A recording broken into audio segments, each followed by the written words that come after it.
The elegant baths of the Anuradhapura culture are repeated here with one difference. These are made of brick.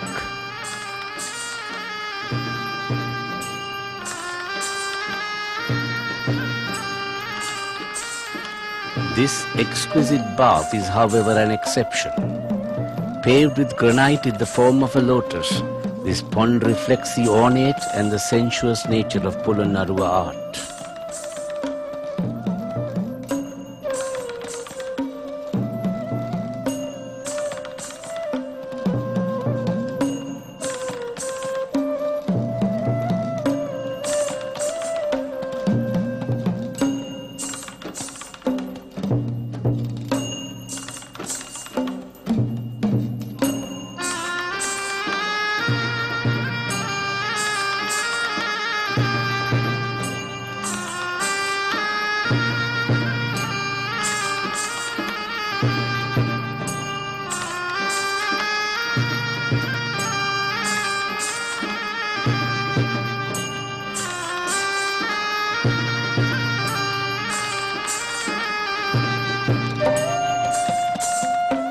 These murals in the Thivanka Shrine Room are the earliest examples of Buddhist temple paintings in Sri Lanka, a tradition which is one of the key strands in the fabric of Sinhala culture.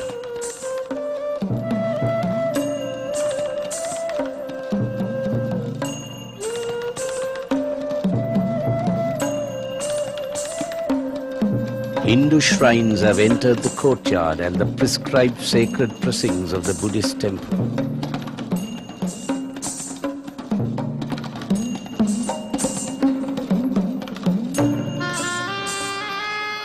Nandi, the sacred Hindu bull, sits on its haunches.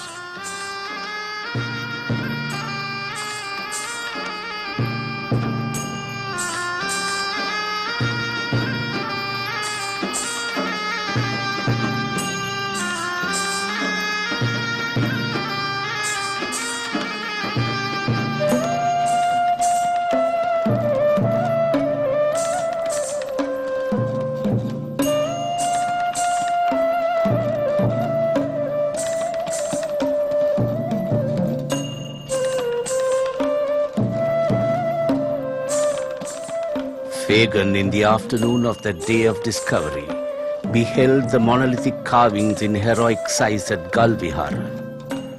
The evening was closing fast, he wrote, when I found myself under a dark and gigantic human figure, at least 25 feet high. I cannot describe what I felt at the moment. On examination, I found this to be a figure of Buddha.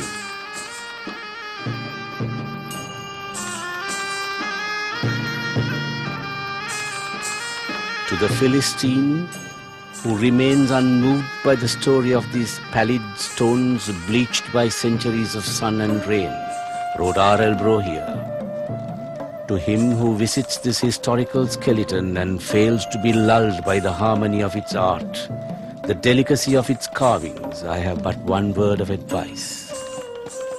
Do not desecrate antiquity. Keep away.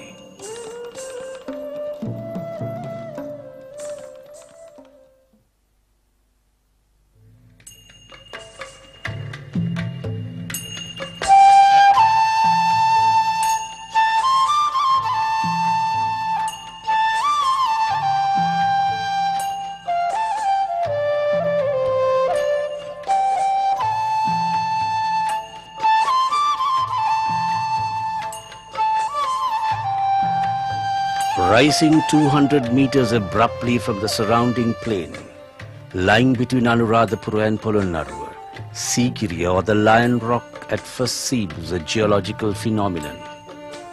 Today it is a monument to a crime and a treasure house of rare art, all in one, with the spirit of once upon a time hovering over it. Sigiriya comes dramatically, if tragically, into the political history of Sri Lanka in the last quarter of the 5th century, when Prince Kashyapa slew his father Dhatusena and withdrew into this rock, turning it into a palace in the sky, reminiscent of the mythical splendor of ancient Babylon.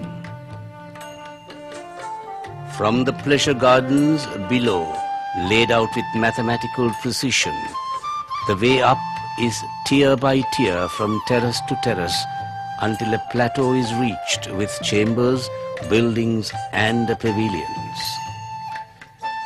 Built up from the base of the rock itself with brick masonry, this wall has a highly polished plaster finish from which it gets its ancient name, Katapat Paura, or the mirror wall. On this polished surface, generations of visitors inscribe their thoughts and feelings in verse. Here begins the Lion Staircase, one of Sigiriya's most dramatic features. 2 colossal paws are all that remains of a gigantic lion face made out of brick and plaster, which would have gazed northwards once upon a time.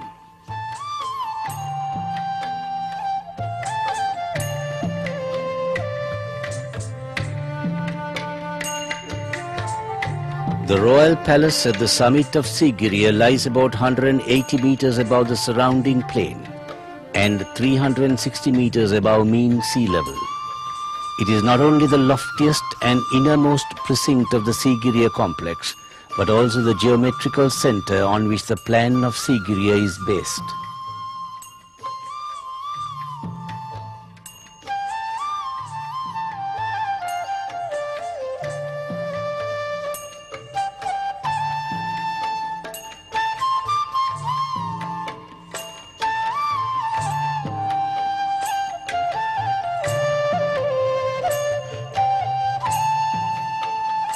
Most poems on the mirror wall at Sigiri are about these lovely damsels on a series of frescoes done in a depression on the rock. These are surviving fragments of an immense backdrop of paintings that once extended in a wide band across the western face of the rock.